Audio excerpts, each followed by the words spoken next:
They say cats can see what we can't, but what if they can also smell what we refuse to admit, the end of life itself? Before doctors, before tests, before pain has a name, your cat already knows. It feels it long before you do. The air around you shifts. The rhythm of your breath slows. The scent of your skin changes, subtle yet unmistakable to a creature that has lived its entire life reading the language of the unseen. Your cat moves differently. Maybe it stops playing, maybe it stares longer. Maybe it hides, or maybe it climbs onto your chest and refuses to leave. It's not a coincidence. It's instinct sharpened by evolution, the quiet wisdom of an animal that senses what your body is whispering long before you understand it yourself. The science is hauntingly simple. As the human body begins to fail, chemistry changes. Cells break down, metabolism slows, and the skin emits new compounds, ammonia, ketones, and aldehydes, molecules that drift into the air like invisible smoke signals. Cats, with their sense of smell up to 14 times stronger than ours, notice instantly. Their Jacobson's organ, a special receptor in the roof of the mouth, decodes these signals with eerie precision. To a cat, death has a scent. Not of rot, but of transition, the smell of a body crossing from heat to stillness. Hospitals have stories about this. One of the most famous is about Oscar, a cat who lived in a Rhode Island nursing home. Staff began to notice something strange. Whenever Oscar curled up beside a patient, that person would die within hours. He didn't visit everyone, only those whose time had come. He would jump onto the bed, circle once or twice, then settle down quietly. Nurses began to rely on him. When Oscar arrived, they would call family members, knowing their loved one had only a short time left. Doctors tried to explain it. Some said Oscar smelled biochemical changes, perhaps dimethyl sulfide or isoprene released when cells begin to shut down. Others suggested he detected stillness in breathing or temperature changes invisible to human senses. But explanations didn't lessen the mystery. Oscar never missed. He became a symbol of death's quiet announcement, not cruel, not dark, just certain. And there are other stories. In the small town of South Shields, England, a family cat named Willow began acting strange around her elderly owner, Margaret. Normally independent, Willow started following Margaret everywhere, meowing constantly, sitting outside her bedroom door at night. A few days later, Margaret collapsed from a stroke. Willow refused to leave her side, even while paramedics worked. Margaret survived the event, but doctors later said the signs of distress had likely begun hours earlier, just when Willow started behaving differently. In Japan, a cat named Fukumaru lived with an aging farmer named Masao. For years, they were inseparable, working side by side, eating together, sleeping together. When Masao became ill and bedridden, Fukumaru stopped leaving the house. Neighbors would see him sitting on the porch at dawn, facing the sunrise, waiting. When Masao passed, the cat stayed by her side for 2 days, quiet, still, his eyes fixed on her face.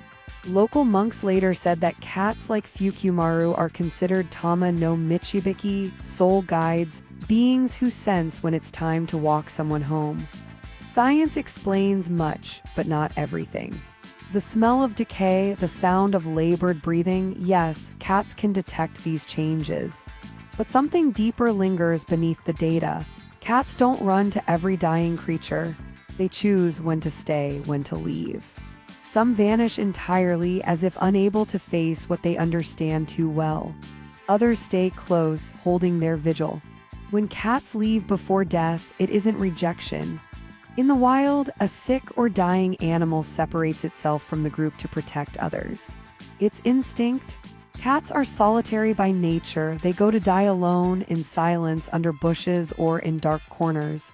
So when your cat disappears near the end, it may not be fear, it may be dignity. Yet when they stay, something else happens. A kind of stillness that transcends instinct. They rest their head against your chest, feel your heartbeat fading, and remain there unmoving, unblinking, as if holding the space open for you. That is not instinct, that is a connection. Studies show that cats form deep social bonds with their humans, similar to attachment in children. They recognize our voices, our scent, our moods. They synchronize heart rates with us when resting nearby. In death, those patterns break and they feel it. Their brains respond with the same stress hormones humans produce in grief. Appetite fades, sleep shortens, and behavior changes for weeks. So yes, cats sense death biologically, but they also experience it emotionally. Their world changes in ways they cannot understand, smells vanish, voices stop, rhythms fade. And in that emptiness, they wait, searching for what was lost. Throughout history, humans have seen cats as messengers from beyond. In ancient Egypt, they were protectors of souls traveling to the afterlife. Norse mythology tells of Freya's chariot pulled by two great cats, carrying her between the worlds of the living and the dead. Even today, people tell stories of cats staring into corners where no one stands, following something invisible with their eyes. Maybe they see movement we can't. Maybe they perceive energy beyond human senses. Or maybe they simply understand the one truth we struggle to accept, that everything living eventually returns to the same stillness. There's a quiet grace in how cats face death. They don't resist, they don't question, they witness, they accept. And in that acceptance, there's a strange kind of peace. A woman once wrote about her cat, Lily, who stayed with her father in hospice. Every night, Lily climbed onto his bed, curled up near his feet, and didn't move until morning. When he passed, Lily walked to the hallway, sat down, and began to purr, a low, steady sound that filled the house like a heartbeat. Then she stopped, stood up, and left the room. It was as if she had been keeping time until silence arrived. We fear death because we see it as an ending. Cats don't. They sense it as transformation, a pattern shifting, a rhythm dissolving into quiet. They don't cry or plead because, in their world, nothing truly disappears. It just changes shape. Maybe that's why cats have lived beside us for thousands of years, half in our homes, half in the unknown.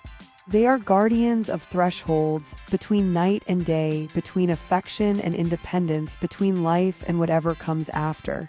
When your time comes, your cat might stay beside you.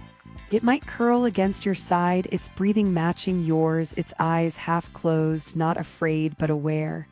Or it might vanish for a while, leaving you to go alone. Either way, it knows. It has always been known. That's the silent agreement between us and them. We protect them in life, they accompany us in death. They don't do it for meaning or reward. They do it because it's what they are, creatures who understand presence better than we ever could. So the next time your cat sits in stillness and stares at you with those ancient eyes, remember, it isn't staring at nothing. It's watching life itself, reading your rhythm, learning your scent, memorizing your existence. And when the time comes, it will know when that rhythm falters. And it will not panic. It will simply wait. That's the quiet truth of living beside a creature that understands what we fear to face, that death isn't the opposite of life. It's the echo of it. If this story made you pause, if it made you look at your cat differently, or if it reminded you of how deeply they sense us, take a breath and stay with that thought. And if you believe these stories deserve to be heard, subscribe to Furry Facts. Help us reach 1,000 subscribers so we can keep exploring the mysteries of life, love, and the animals who understand us long before we understand ourselves.